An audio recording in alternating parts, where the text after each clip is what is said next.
nosotros en sí, ¿qué ha sido la curiosidad?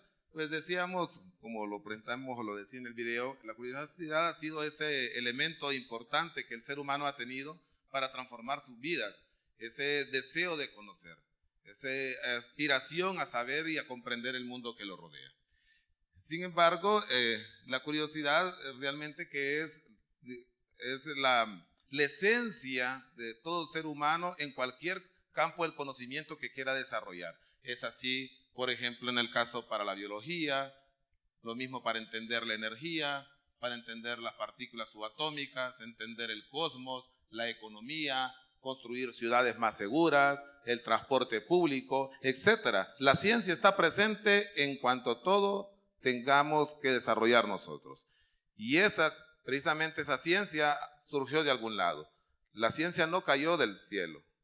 La ciencia no estaba presente cuando el ser humano caminó. Tuvimos que inventarla. Y ese invento surgió precisamente por la curiosidad de saber y de conocer qué eran los que teníamos a nuestros alrededores.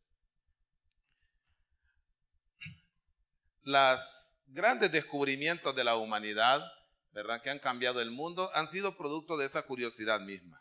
Desde momentos antiguos, como por ejemplo en el Paleolítico, allá cerca del 3000 a.C., el inventar la escritura nos permitió a nosotros poder trascender y llevar nuestras ideas a generaciones futuras y que eso preservara en el tiempo. Las preocupaciones tecnológicas de los seres humanos de este tiempo eran exactamente las mismas que tenía el ser humano en este otro tiempo. Esas mismas curiosidades son las que impulsaron, en este caso, como crear la electricidad en el momento en que le entregan el premio, ¿verdad?, por haber desarrollado el foco, o como este lanzamiento de cohetes. Todos estos inventos han sido producto de la curiosidad de poder desarrollar, de poder mejorar o simplemente de poder resolver un problema que en ese momento se tenía. Yo creo que muchos han escuchado y decir de que todas estas cosas que estamos viendo en pantalla han sido producto de seres fuera de este planeta que han venido a dejarnos o a dejar sus huellas en nuestro planeta, que todo esto fue impulsado por seres desconocidos que de alguna manera incentivaron o dieron conocimiento a los humanos que existían en este momento, como las líneas de Nazca o la famosa caída de la serpiente emplumada para los dioses de los mayas en Chichén Itzá, Stonehenge, las grandes pirámides o la isla de Pascua, que todo esto ustedes lo pueden ver en programas de televisión a diario, diciéndole, ¿verdad?, que son producto de seres fuera de este mundo. Hacer eso, decir que son otros seres distintos a los humanos que dieron estos conocimientos, es insultarnos a nosotros mismos. Es decir, es dudar de la capacidad que como seres humanos tenemos para resolver problemas. Es un irrespeto a las culturas antiguas decir que no eran inteligentes, que no eran capaces, que no eran curiosos, que no tenían los suficientes elementos mentales como para poder desarrollar todo esto. Es un insulto a nuestros propios antepasados. Por eso hay que recalcar cada vez que los seres humanos, con nuestras capacidades cerebrales y nuestras capacidades motrices, hemos sido capaces de llevar a cabo no solo esto, sino muchas cosas más. Y de hecho, aquí estamos, producto de esa necesidad, de esa curiosidad que nos permitió a nosotros salir adelante. A mis estudiantes generalmente siempre les digo, ¿verdad?, que el cielo para los primeros homínidos, para los primeros seres humanos, más que una admiración, de una fascinación que nos pueda causar el día de hoy, era realmente un elemento de pánico, un elemento de miedo. ¿Por qué razón? Al no entender nosotros los fenómenos naturales, siempre tendemos a creer en cosas desconocidas, como por ejemplo, o es algo divino, o es algo mágico, y comenzamos a atribuirle poderes inexplicables que están fuera de nuestras capacidades intelectuales, y eso precisamente es cuando nosotros no queremos lanzarnos hacia en busca del conocimiento. Pero hay otras personas que ese temor los ha impulsado precisamente a buscar esas respuestas. El mismo miedo es la motivación para buscar el entendimiento. Es decir, que esa curiosidad por saber a qué se debían esas tormentas o esas sequías o esas grandes inundaciones, llegó al humano a tratar de comprender y a buscar explicaciones lógicas a lo que los atañe en ese momento. De tal forma que todos estos elementos que ustedes pueden ver era una cuestión de preocupación. Imagínense ustedes en un momento dado, la humanidad sin conocer, sin saber qué es lo que estaba sucediendo, pero que sí le afectaba como vida. De repente no habían alimentos porque había muy poca agua, o de repente mucho frío, o de repente miraban los rayos caer, o una roca que caía del espacio. Si no entendían, eso era producto de miedo para cualquiera que no tengamos los conocimientos que hoy tenemos. Y gracias a esos primeros humanos que se motivaron, que hicieron ser curiosos para buscar esas respuestas, gracias a ellos, pues hoy tenemos, ¿verdad?, respuestas ante esos fenómenos. La intriga por entender los fenómenos del universo fue lo que nos llevó a nosotros a construir el conocimiento que hoy tenemos. La astronomía, aunque no lo crean, es de las más antiguos campos de la ciencia. No de las profesiones, porque ahí dicen otras cosas, pero de la ciencia, de las más antiguas, que nos ha permitido a nosotros desarrollar tecnología, desarrollar conocimiento, mejorar nuestro estilo de vida. Trate de ubicarse usted en un momento atrás, como por ejemplo, ¿por qué el sol en un momento dado se ocultaba? Algo inexplicable estaba sucediendo, algo mágico de repente que no se entendía. O en otras ocasiones mirábamos una luna roja. ¿Y por qué se ponía rojo? Serían los dioses que estaban en ese momento molestos con nosotros por el comportamiento humano. O cuando mirábamos lunas muy brillantes, entonces los dioses estaban contentos y nos regalaban buenos climas para la siembra y así podíamos alimentarnos, ¿verdad? Entender por qué ese sol siempre lo mirábamos sobre el horizonte y qué sucedía con él cuando se ocultaba. En una noche estrellada éramos capaces de ver ese camino oscuro al cual nosotros no entendíamos, que era ese montón de puntos brillantes en el cielo y que no los mirábamos de día. Bueno, todo esto nos llevó a entender algo, la necesidad humana de comprender los fenómenos y de entender cómo podríamos nosotros utilizar ese conocimiento para mejorar nuestras vidas. Nos dimos cuenta ya que todos estos fenómenos eran cíclicos, eran repetitivos. Así que los primeros calendarios que se tuvieron fueron calendarios lunares, que nos dio a nosotros la iniciativa de conocer el ciclo mensual. Algunos científicos dicen que precisamente los primeros científicos que tuvo la humanidad tuvieron que haber sido mujeres, porque las mujeres fueron las primeras en aprender a contar y relacionar el ciclo lunar con el ciclo biológico de la menstruación. Entonces, ese es un gran avance. Luego construimos de pasar de calendarios lunares a ver un calendario solar que era mucho más exacto, porque nos dimos cuenta que cada cierto tiempo se repetía ese ciclo. Y así, pues podemos decir que esto nos permitió construir los relojes más grandes del universo. De eso pasamos después a tener nuestras propias creencias, nuestras propias fe. Creamos la primera religión monoteísta, es decir, la primera religión que creó en un solo Dios. No fue el cristianismo, fueron la gente que vivía en el antiguo Egipto, que incluso fundaron una ciudad para adorar al sol, porque estos astros que influenciaron nuestra vida, veían ellos que cada cierto tiempo daban mejores suelos, daban mejores momentos para la lluvia, eso permitía sembrar, etc. Y entonces eso nos permitía a los seres humanos pues tener una conexión con el cielo. Para los egipcios de la antigüedad había una estrella muy importante para ellos y era la que más adoraban, una estrella que le llamaban Sotis. Hoy la conocemos con el nombre de Sirius, ¿verdad?, que está en la constelación del Can Mayor, y que es la estrella más brillante del cielo. Ahora, ¿por qué era tan importante? Bueno, los egipcios, igual que todas las culturas, han sido motivadas para tratar de medir en qué momentos son los mejores para poder cosechar. Así que el primer calendario, la motivación fue tener un calendario agrícola. Y ese calendario agrícola lo llegaron a conectar con el sol.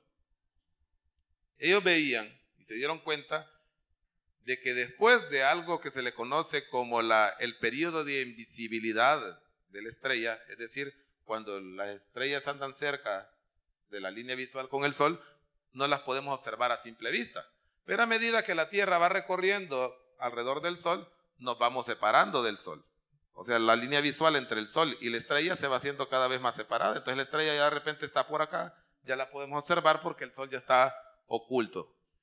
Eso lo sabemos ahora, pero en aquel momento pasaron muchos años, es decir, miles de años, para poder comprender eso. Y se dieron cuenta que al momento en que se separaba la estrella Sotis del sol, ya la podíamos ver nuevamente. ¿Y qué pasaba cuando se volvía a observar esa estrella? Era el momento en que el río Nilo se estaba inundando. Entonces hicieron una conexión entre la importancia de la vida que era del dios del Nilo con la estrella Sotis.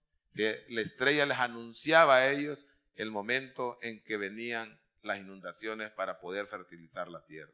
¿Qué terminaron haciendo? Como cualquier otro ser humano que no tiene conocimiento astronómico, pues adorando a la estrella, porque cuando la estrella salía les regalaba la vida del Nilo.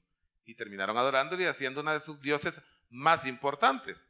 Hoy obviamente sabemos de que era un ciclo de coincidencia, pero es algo muy relevante que al final pues terminaron ellos al hacer eso, no solo conectándose con el cielo, sino haciendo muchos registros de la observación nocturna. Se convirtieron en tan buenos astrónomos que ellos nos heredaron el primer calendario de 365 días, nos dividieron el día en 24 segmentos que hoy conocemos como horas, nos heredaron los 360 grados, es decir, gracias a esa motivación por conocer, a esa curiosidad de querer entender el ciclo, nos dieron un gran conocimiento hoy en día. Así es que todos en algún momento estamos conectados, ya sea por las creencias que como culturas hemos desarrollado o por la ciencia, por el interés de aprender acerca del universo. Yo le titulé ahí La magia de la astronomía y quiero contarles una anécdota. Cuando decidí ser astrónomo, por influencia de un profesor que tuve muy bueno, el doctor Gustavo Ponce, ya fallecido, me decían mis amigos, familiares, ¿qué vas a hacer? ¿Qué? Me decían, astrónomo. ¿Y eso qué va? Y ya les explicaba y vas a comer con eso. Así ese es el problema, ¿verdad? Porque como todo es ver si te funciona económicamente algo, ¿verdad? Pues la verdad no lo sé, le digo, pero a mí me gusta y eso es lo que quiero hacer. Y en algún momento nos decían que todo lo que hablábamos a veces parecía mentira. ¿Sí? Hasta que un amigo me dice, óigame, ustedes parecen magos, ¿va? ¿Cómo hacen para ver o para conocer con un rayito de luz que llegue hasta acá? Saben cómo se mueve, qué velocidad tiene, de qué están compuestos, qué tamaño tienen, a qué distancia se encuentran, de qué están formados. Solo con ese rayito, eso no, yo creo que ustedes se le inventan las cosas, me dicen. La verdad que no, ¿verdad? Y entonces eso me llamó la atención porque al final pues parece algo mágico que apenas con un rayito de sol podamos conocer eso. El desconocimiento que se tenía era bastante grande, así que lo primero que nos preguntamos como humanidad era, ¿qué son esas cosas? Todas serán iguales, estarán distintas, están cerca, están muy lejos, etcétera. Y esas preguntas, mire, los seres humanos hemos sido inquisidores, hemos sido asesinos de ideas, no digamos de personas, asesinos de ideas, y aún así con todo eso, el mismo cerebro humano, la misma motivación no ha sido detenida. Es más impulso que tiene, porque la necesidad de saber, la curiosidad por entender, es un motor tan grande, una fuerza tan poderosa, que ni nosotros mismos la podemos detener. Es algo que está dentro de nosotros, pero que ni nosotros mismos la podemos controlar.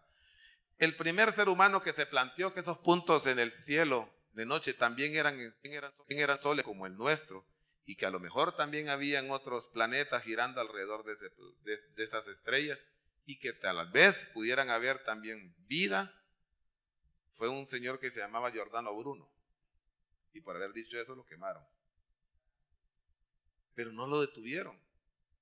La edad de los 500 años del oscurantismo, que podemos llamarla así, de la Edad Media, es cuando más se perseguía la ciencia. Y si usted revisa la historia, es el periodo donde más ciencia hizo el humano. Eso nos motiva a saber. Pues entonces, esa era la pregunta. Hoy sabemos que esos astros podemos hacer esto. Es una firma espectral. Allá tiempito nos dimos cuenta de que esa firma espectral era particular para cada astro. Es decir, era una huella estelar, imagínense. Cada quien de nosotros puede poner una huella y es muy distinta. Pues los astros también, cuando se hace un espectro, se le llama, tienen una cierta particularidad. Y ustedes pueden ver que hay unas estrellas oscuras en cada una de ellas. Y son diferentes. O sea, la posición de esta estrella no la tiene esta, o la posición de esta otra estrella no la tiene la de arriba, y así sucesivamente. Así que tenemos una firma diferente. Con eso nosotros conocemos hoy en día de qué están compuestas las estrellas. El hecho de que cada elemento irradie o absorba energía de diferentes longitudes de onda nos da esa firma espectral. Y así hemos hecho una clasificación de las estrellas. Y hoy sabemos que la primera clasificación que la hizo un griego llamado Hiparco de Nicea, allá como el año 200 antes de Cristo, es el primer catálogo estelar, producto de la curiosidad y por qué brillaban esas cosas. Y entonces comenzó a darle un número a las estrellas. Las que más brillaban tenían un número menor, las que menos brillaban tenían un número mayor. Y así, hoy en día, pues han sido clasificadas y las tenemos como O, B, A, F, G, K, M. Esto solo es una especie de anuncio por si usted lo quiere aprender y saberse la clasificación. Hay memotécnicas para aprenderlo, como por ejemplo usted puede decir: otros buenos astrónomos fueron Galileo, Kepler y Messier. ¿Verdad? Sencillo. Pero si le gusta, puede decirle así también, ¿ve? O, bien fine, girl, kiss me. ¿Verdad? O sea, también le funciona, ¿verdad? Para todos hay. Entonces, hoy conocemos, ¿verdad?, que todas las estrellas estén así. Y si quieren ser curiosos ustedes, porque de eso se trata, los invito a que en la noche, si está despejado, miren hacia el cielo y se van a dar cuenta que las estrellas tienen diferentes colores. Esos colores le dicen que tienen diferentes temperaturas y también distintas edades. Las estrellas blancas y azules van a ser las más calientes. Las estrellas naranjas y amarillentas van a ser las de temperaturas intermedias. Y las rojas van a ser las estrellas más frías. Frías en comparación, todas son calientes. Calientes y supercalientes. ¿Va? O sea que también le dice las edades. Las estrellas azules son más jóvenes. Las estrellas medias son tipo naranja, como el Sol, que es una estrella media. Y las estrellas rojas son las estrellas más viejas.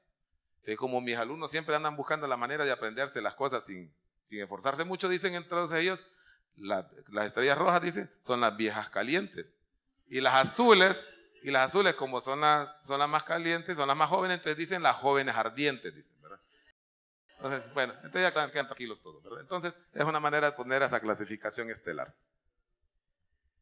Bien, una persona que admiro mucho en historia de la humanidad es precisamente esta mujer, Marie Curie. ¿Saben con ella que es la única mujer que ha ganado 2 premios Nobel, ¿sí?, en ciencia, ¿verdad?, que no es cosa sencilla, y también que renunció a no abrazar a sus hijos. Ella estaba enferma de tuberculosis. Ella no sabía lo que era la tuberculosis en ese entonces, pero sí sabía que se podía propagar la enfermedad por contacto. Y entonces amó tanto a sus hijos, los amó tanto, que renunció a nunca abrazarlos para no pasarles la enfermedad. Doloroso, ¿verdad? Pero una mujer le ve, por ejemplo, parte de los conocimientos en ciencia como ser en la medicina. Y ella decía, siento menos curiosidad por la gente, pero más curiosidad por las ideas. Y es precisamente eso lo que tenemos que buscar. Las ideas son las importantes. Nosotros somos transitorios, pero si tenemos buenas ideas, las podemos heredar a las generaciones futuras y que tal ellos puedan hacer algo mucho más adelante. La responsabilidad de todos aquí de compartir de lo que a usted le guste hacer, deje esa huella, deje ese interés para que los demás puedan hacerlo. Por eso las ideas son, como les puse, son la fuente inagotable de energía que nos mantienen permanente en la búsqueda de lo desconocido. Nosotros, a través de la curiosidad, investigamos en los límites de nuestras propias capacidades. Estamos buscando ver más allá. ¿Y por qué? Porque en algún momento también tenemos que salir de este planeta y vivir en otro lugar. Tenemos el reto por hacerlo. Entonces, no debemos apagar la inquietud del deseo del saber. Los invitamos a todos a ser niños, porque son los más curiosos, y a veces cuando crecemos perdemos esas capacidades. Perdemos ese interés por ser curiosos, por reír, por jugar, por entablar relaciones con otras personas. A nosotros nos cuesta ser amigos, ¿se han fijado? Y estamos ahí parados, y va de vernos, y va de vernos, y a ver hasta qué hora alguien da el primer paso, y hola, ¿cómo está? Mucho gusto. Y los niños usted los pone y en 5 minutos ya están siendo amigos, y si los separa ya están llorando porque era mi mejor amigo, dice. ¿Sí? Y nosotros no, nosotros evaluamos primero. Y ese es un gran problema porque a veces no permite conocer. Usted no sabe al lado de quién está, si le puede ayudar en su trabajo, o usted puede ayudarlo a ellos, si tienen el mismo interés por algo. O sea, toda esa parte de compartir socialmente, ¿verdad? Entonces, una tarea importante es luchar contra el analfabetismo científico. ¿Por qué razón? Porque esto lo mencionamos en muchas ocasiones, ya que no solo en países como el nuestro existe un analfabetismo normal de saber leer o escribir, tenemos un alto porcentaje todavía en eso, pero el analfabetismo científico es mayor todavía. Usted va a ver gente con títulos universitarios y creyendo todavía en cosas que si sale un eclipse solar, a ver si le pone la faja roja o el calzón rojo a la muchacha para que no salga a ver el eclipse, para que no le salga feo el niño, etc. Si el niño le sale feo hay que echarle la culpa al papá, ¿verdad? No a la luna no tiene nada que ver en eso, ¿verdad? Entonces ese analfabetismo es lo que tenemos que hacer y eso se hace buscando conocimiento. Y por eso les promovemos nosotros la astronomía. La astronomía es una de las ciencias más hermosas que permite una puerta amigable, es decir, muy simpática, a que la gente se busque dentro de la ciencia, en cualquiera de los campos. Es una puerta atractiva para ser parte de eso. Bien, la curiosidad ha moldeado nuestra mente, nuestro mundo y nuestro universo. Pasamos de tener un arte rupestre como este, que no crean que es de Europa, esto es aquí, cerca de Tegucigalpa, a 40 minutos, las cuevas de Ayasta. Cerca de Tegucigalpa es como decir la Capilla Sixtina del arte rupestre en Honduras. Es una pared como toda esta pared de largo que está llena de dibujos.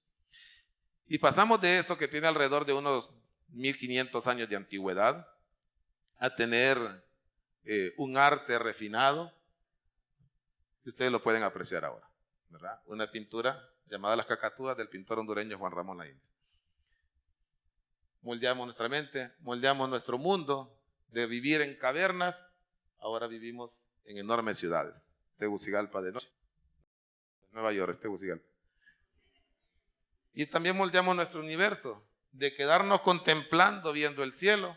Hoy en día se han mandado misiones como la misión SpaceX, que ha dado mucho de qué hablar en estos últimos días, ¿verdad? Todo el mundo ha pensado en el SpaceX porque dice, pucha, pero me mandar ese carro tan caro al espacio, ¿qué sentido tiene? Bueno, yo no le miro tampoco sentido al carro, pero la gente de la noticia era el carro. Lo importante de la misión es que primera vez el humano logra levantar un cohete para que pueda transportar 60 toneladas de material. Esa es la noticia relevante, no es el carro. ¿Sí? Mire, yo me asombré con unos días españoles cuando, porque en las Islas Canarias se dio la conferencia de los astrónomos encargados de mandar, no sé si dieron cuenta ustedes de una misión que se llamaba Rosetta, ¿no? Bueno, Rosetta es una máquina, un transbordador que se envió, bueno, no es un transbordador, una nave que se envió hacia el espacio exterior cerca de la órbita de Júpiter, con la intención de que se encontrara con un cometa, ¿sí? En ese cometa, Rosetta iba a soltar un pequeño robot, ¿verdad?, que se iba a anclar ahí, que se llamaba Phillips, en ese cometa, para ir midiendo la temperatura, la velocidad, la composición química y todos esos datos los iba a estar mandando a la Tierra. El viaje duró 10 años, la planificación cerca de 22 años, porque la matemática, imagínense, fina y exacta que tiene que ser para que esa nave se encuentre con ese cometa a millones de kilómetros de la Tierra, que caiga y no perder la única oportunidad. La cosa funcionó a la perfección. Ese era el alegro para la humanidad. Bueno, cuando el encargado de la misión está explicando esto en España, él se ha puesto una camisa hawaiana que le regaló un amigo porque pasaron por Hawái, y le regaló una camisa con chicas con bikini. Entonces, la noticia fue la camisa del astrónomo, no los 32 años de trabajo matemático y fino que se habían hecho. Eso nos dice a nosotros realmente por dónde anda la curiosidad, por saber y entender, ¿verdad? Entonces, así como les digo yo, ¿verdad? La noticia no debe de ser que el que tenía pisto montó ese carro, ¿verdad?, y lo mandó a ese Cadillac. No, la noticia es que hemos mostrando que somos capaces. Si levantamos 60 toneladas y las hemos sacado al espacio, quiere decir que muy poco, dentro de poco tiempo, podemos estar enviando suficiente material, suficientes recursos para tener vida fuera del planeta. Eso es lo que nos debe ver, que cada vez nos estamos acercando más. Así que, pues, como dijo Einstein, no tenemos grandes talentos especiales, pero sí lo que tengo es una curiosidad insaciable o una profunda curiosidad por saber. Y eso es lo que nos debe tener a todos los demás. Bueno, muchas gracias.